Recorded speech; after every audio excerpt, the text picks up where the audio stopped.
여러분 안녕하십니까? 2022년 7월 6일 수요일 좋은 아침입니다. 오늘 매일 한적 큐티 본문 말씀은 히브리서 4장 18절부터 5장 10절까지의 말씀입니다. 말씀의 제목은 큰 대제사장이신 예수님입니다. 본문 말씀을 요약을 하면 히브리서 저자는 광야 같은 길을 가는 동안 하나님의 긍휼과 은혜를 입게 해주신 대제사장 예수님을 소개하고 이어서 예수님이 어떻게 우리의 대제사장이 되셨는지를 설명합니다. 오늘 제가 묵상하는 큐티는 2절입니다. 이거 제가 정말 좋아하는 말씀이에요. 제가 정말 좋아하는 말씀 오늘 같이 은혜 나누게 돼서 감사합니다. 히브리서 4장 14절과 15절 말씀입니다. 그러므로 우리에게 큰 대제사장이신 이 계시니 승천하신 이 곧 하나님의 아들 예수시라. 우리가 믿는 도리를 굳게 잡을지어다. 우리에게 있는 대제사장은 제가 이 말씀을 너무 좋아합니다. 우리의 연약함을 동정하지 못하실 리가 아니요 모든 일에 우리와 똑같이 시험을 받으신 이로되 죄는 없으시니라. 우리가 정말 연약하잖아요. 근데 이게 경험하지 못한 사람들은 잘 모르잖아요. 제가 이제 허리 디스크 수술을 받았거든요. 저는 허리 아픈 거를 정말 잘 알아요. 그래서 그러면 다리가 어느 쪽이 절리고 이거 다 알거든요. 그래서 허리 아픈 사람을 제가 충분히 이해해요. 근데 우리 예수님은 그 연약함을 통해서, 그러니까 마구간에서 태어나셨죠. 그 고통, 십자가의 고통을 당하셨죠. 가난한 사람과 함께 하셨죠. 그래서 우리의 연약함을 다 아시는 거예요. 그 얼마나 힘들었으면 그 겟세마네 동산에서 기도할 때 땀방울이 핏방울로 막 스트레스가 쌓이니까 그 사람이 스트레스가 쌓이면 의사가 그러는데요. 땀방울이 핏방울로 바뀐대요. 다 동정하는. 또 우리가 똑같이 시험을 받으셨죠. 그러니까 우리가 시험 받을 때 연약해서 넘어지는 거. 예수님이 조금 나은 거는 죄가 없으신 거지만 다 아시는 거예요.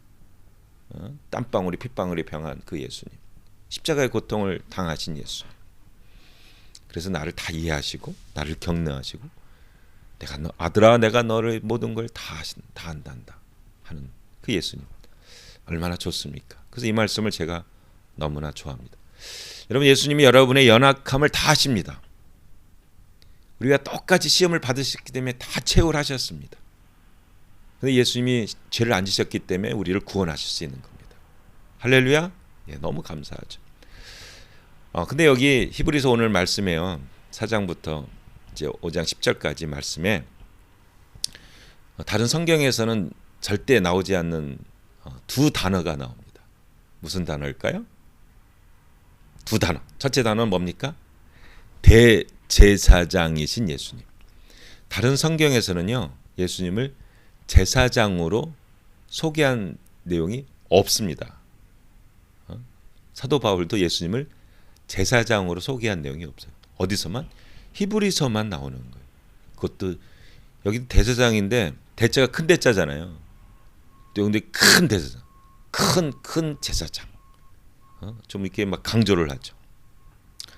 두 번째 단어, 다른 성경에서는 절대 없는 단어인데 나오는 단어가 있습니다. 어디냐?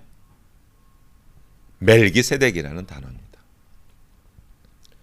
멜기세덱은 창세기 14장 그 아브라함이 롯을 구원하고 해서 그 막 큰 이제 이렇게 이제 전쟁 그 재물을 얻었죠. 얻으면서 갑자기 나타난 멜기세덱. 그 멜기세덱 어떻게 했냐면 위대한 하나님의 제사장으로 이렇게 소개가 나옵니다. 창세기 14장을 한번 읽어보세요.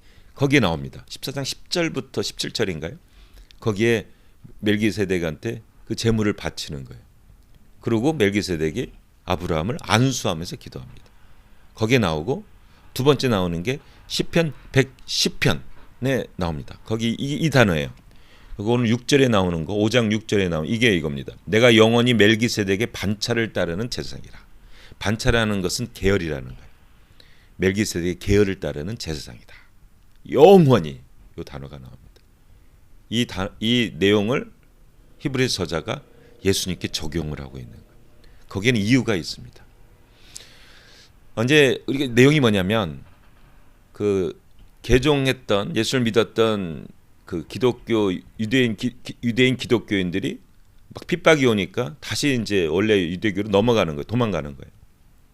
근데 이제 히브리서자는 이제 그 유대교 그 제사 제도는 끝났다. 예수님이 제사장이다. 이제 예수만 믿으면 된다 이렇게 했더니 이제 막 공격이 나오는 거예요. 논리적인 공격이. 야, 무슨 말이냐? 예수가 무슨 제사장이냐 이거예요. 왜? 질문. 제사장은 누구의 자손이어야 됩니까? 아론의 자손. 아론의 자손은 레위 자손.